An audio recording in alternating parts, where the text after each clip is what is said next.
I know, and those Iowa guys got a little bragging rights over my Buckeyes too, so I'm gonna leave them alone. Yeah, I don't even want to talk Hawkeyes, honestly. All right, folks, welcome back to another week of the Replies. We'll start it off here. We got my man George Kittle, and he's in the locker room, turned up, hype. Can you smell what is cooking? And he ends up getting a pretty cool shout out from The Rock. I feel like that was pretty awesome.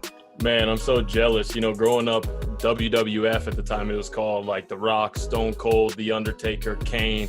You're talking about late 90s, early 2000s. Wrestling was something we all, especially in the football world, I think a lot of kids at that age grew up loving, really enjoying. So to get a shout out from the one and only The Rock, I'm very jealous of Mr. Kittle. No, me too. I mean, I feel like regardless of how much you watch wrestling, like The Rock is one of those guys now. He's an icon. He does everything, acting, he does the Under Armour stuff. Like, dude's a legend. So anybody getting a shout out from him probably got to feel important right now. Absolutely. All right, now we've got my other Iowa guy. We got CJ Beathard here. And he had to step in a little bit of a situation. Nick Mullins was struggling, and he went down, led his team to a touchdown drive. That's one of the toughest things to do when you're a quarterback and you're stepping right into the game and you're not in rhythm and in beat with the offense. To step in and lead a touchdown drive, pretty daggone impressive. Yeah, absolutely. It's a testament really to how much CJ had prepared that week and just prepared throughout his career, right? These Hawkeyes, they get to the league and they really show out. So there's a lot of guys that bore that Iowa black and gold, and now they're putting on shows on Sunday. So to see CJ step up and make plays like that, a little disappointing to see him fall short, unfortunately, but definitely progress. I'm excited to see him keep getting better. I know, and those Iowa guys got a little bragging rights over my Buckeyes too, so I'm gonna leave them alone. Yeah, I don't even want to talk Hawkeyes, honestly. And here we go. Speaking of Sunday night football, Brandon Graham, the Wolverine man, with the huge hit on CJ to end this game last night. It was a fun game to watch, but to see another Big Ten guy making big plays at the end of the game, JP, you love to see that. No, definitely. You got a little Big Ten on Big Ten crime, but you got to come up with those big plays on a big stage. Absolutely fantastic. And that's getting after the quarterback. It doesn't matter, regardless of the level. It's one of the most important things you can do. So kudos to him making that play, leading his team to a victory. That's right. We'll bring it back to the Buckeye State. All right, we got an Ohio State Buckeye playing for the Cleveland Browns against America's team, the Dallas Cowboys. And he seals the deal with a game-winning interception in Buckeye fashion. Congratulations, Denzel Ward. Big congratulations to Denzel Ward. Those Brownies are looking a little different these days. To go into Dallas and put a beating on Jerry Jones' football team like that, wow, is all I had to say. I didn't have that one. I tip of the cap to Mr. Ward, and a big shout-out to the Cleveland fans out there. Job well done. Yeah. No, I mean, talk about wow. They went in there. It wasn't a game they were supposed to win. Those guys came to play, and Denzel definitely did his part. And speaking of Denzel doing his part, we got a little highlight tape of my guy, Gus Johnson. Yes, sir. My Oh, Gus. Oh, man, Gus Johnson. I love that dude. So I believe Gus Johnson was the man that called my 2012 block in that Big Ten championship game, JP. And I'll forever remember that one because I've seen it. It's been sent to me a few times. Yeah, no, I remember. First off, I remember the block. You put a man in the dirt. I'm putting that lightly. That was vicious. Gus Johnson is a national treasure. He should call all the big games because the calls are always fantastic. He is. He truly is. He does a great job. I really enjoy when he's calling games. All right, jumping right along into these next clips, we got Allen Robinson. Honestly, probably one of the best receivers at contested catches in the NFL. This dude is a monster, absolute beast. I feel for him. Man's come from Jacksonville, and now he's in Chicago. Poor guy. This dude deserves a quarterback because when he really gets the opportunity, he will be discussed in regards to one of the best receivers in the league. I think when it's all said and done, he'll be a lot like Keenan Allen, where people that really follow the game understand what a unique talent and how good Keenan Allen is. I feel like that's a really good comparison.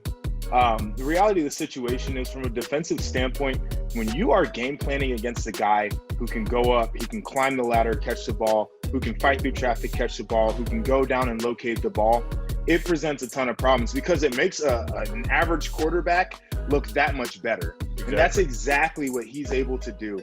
And so credit Robinson, because when you're in a system where you maybe don't have the best guy throwing the ball to you and you're still able to make plays, you're absolutely worth more than what they're paying you.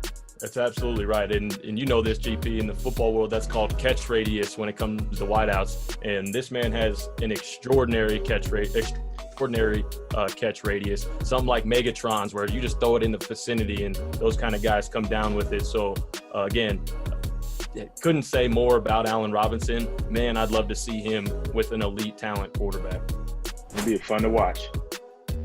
And speaking of great receiver play and just snatching the rock out of the air, look at these leaders in contested catches through week 4. All Big Ten guys except for A.J. Green, respectively. He's one of the best to do it. Look at Stephon, George, and Mike Gesicki. These guys are just going up and snatching the rock. I love to see that. I think a lot of times people talk about, what does it take to make contested catches? And honestly, for me, I think for a lot of guys, it comes down to just want to, JP. Just like there's some guys that want to dive on the fumble and get dirty. I think those things come to want to. What do you think, bro?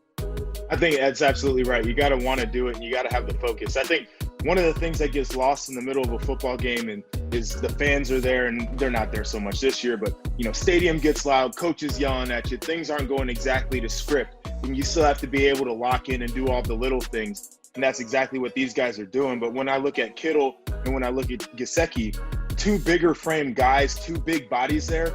And that's part of the reason why they have so many contested catches too. Is They're strong, but they get a smaller guy matched up on them that they can go up and get the ball. When they get a bigger guy matched up on them, they can extend to go past them and get it. And so you've got these unique skill sets too that you couple with that ability to lock in intently in a game. And it's so much fun to watch these guys go out there. They're making the Big Ten proud 100%. But anybody who's at the top of their game, who can do their craft better than just about anybody else in the game, it's absolutely amazing to watch. That's absolutely right. I think one thing you hit spot on was obviously focus. And you look at these guys and they are honed in play to play, minute to minute, snap to snap. That plays a huge factor in it. And then you also pointed out, some these big boys they don't care about separation. Throw me the rock and I'm gonna make it happen. So that's a great point, JP. All right, so this isn't so Big Ten related, but we got my guy Eli Manning here.